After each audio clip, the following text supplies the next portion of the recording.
What's going on, Salt Strong Nation? Today I want to talk to you guys about how to catch redfish in coastal creeks on both incoming and outgoing tides. And there's a huge argument out there over which tide is better, which one you're going to catch more fish on. And the reality of it is those tidal shifts are going to move the prime feeding zones depending on where you are in the creek. So some people will argue that outgoing tide is better, and in some spots it will be, but there are definitely areas that on an incoming tide you want to be because you'll be getting skunked in those outgoing tide spots. So I'm going to show you guys today exactly where those prime feeding zones are going to be in the creek, show you specifically on a map, and give you a visual of how those fish are going to move in relation to the tides. And I'm even going to show you some on the water footage of all of it together in action. So let's go ahead and dive in.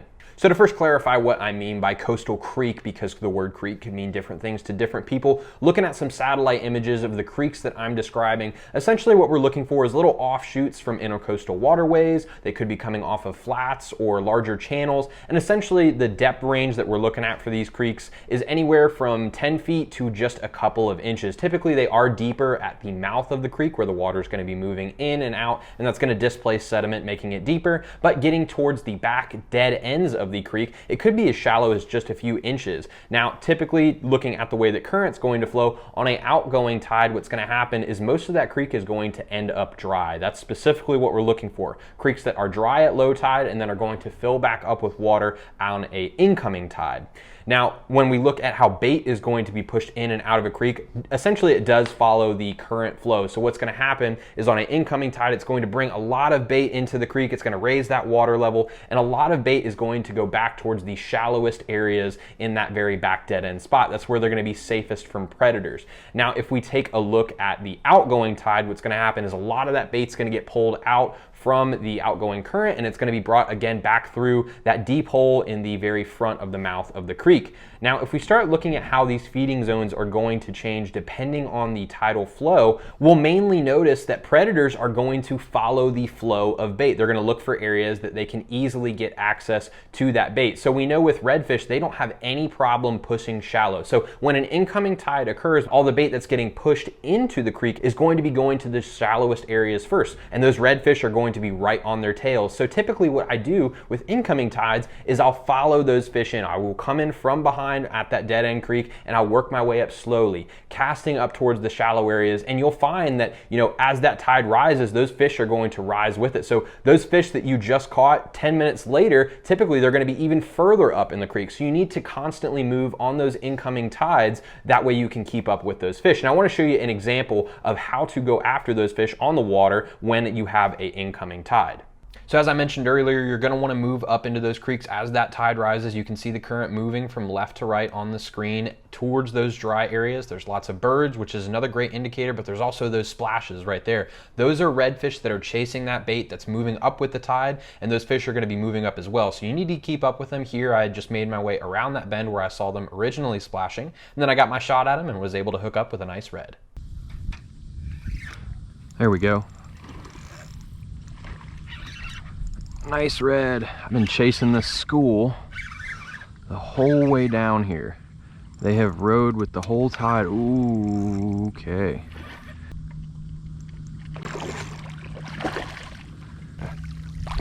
Yeah. There we go. He's still got a lot of fight in him. I can feel it. He wants to run. Ah, what a pretty fish. Be sure not to directly run up on the school or cast right on top of their heads. Try to make very stealthy casts and movements. Stay as far back as you can while still keeping in casting distance, and make sure that you put those casts off to the right or to the left of the school, not directly on top of them. And you can continue to pick fish off as that tide rises pretty much till the back ends of the creek. There we go. It's a good red.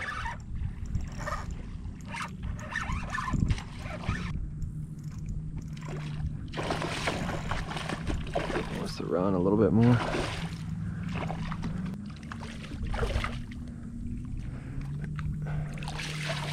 There we go. Another nice red.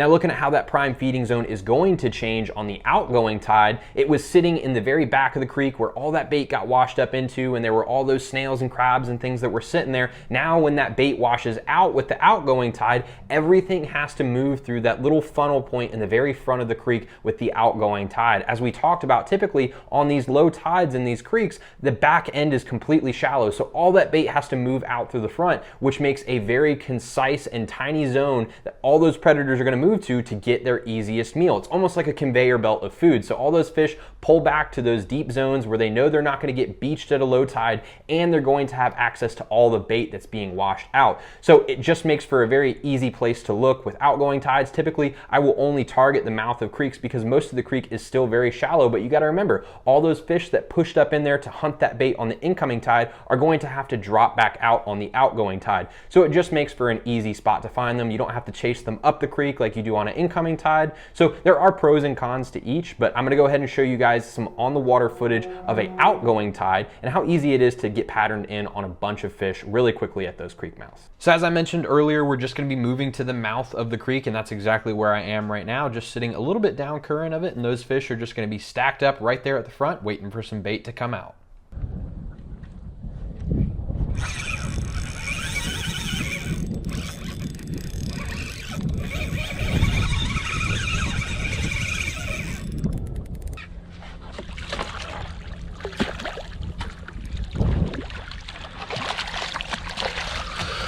Oh, yes. Look at this guy. So this footage was taken in the wintertime, but this tactic will still hold true in other seasons. Fishing at the mouth of creeks, as you guys can see, where it's all dried up and there's just one small hole of depth where those fish can hold comfortably and attack bait that is flowing out, is just a great tactic to get on a lot of fish really fast. Again, there's less water that you have to cover during these low tides. It concentrates all these fish, so it really makes getting onto a bite very easy. Now there's a ton of different lures you can use. In this video I'm using the Slam Shady paddle tail. It's just a lure that I trust under pretty much any kind of condition or season, and as you guys will see here, it paid off very well.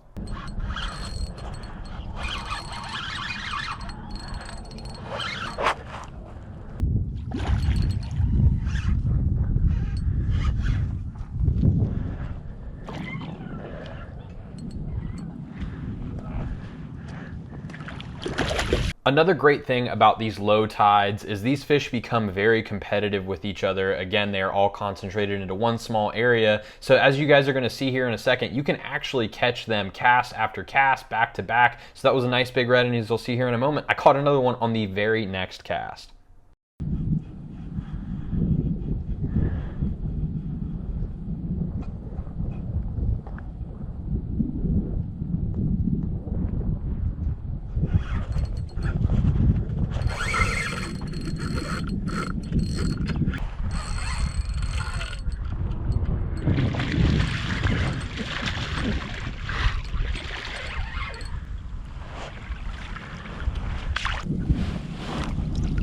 Oh, yes.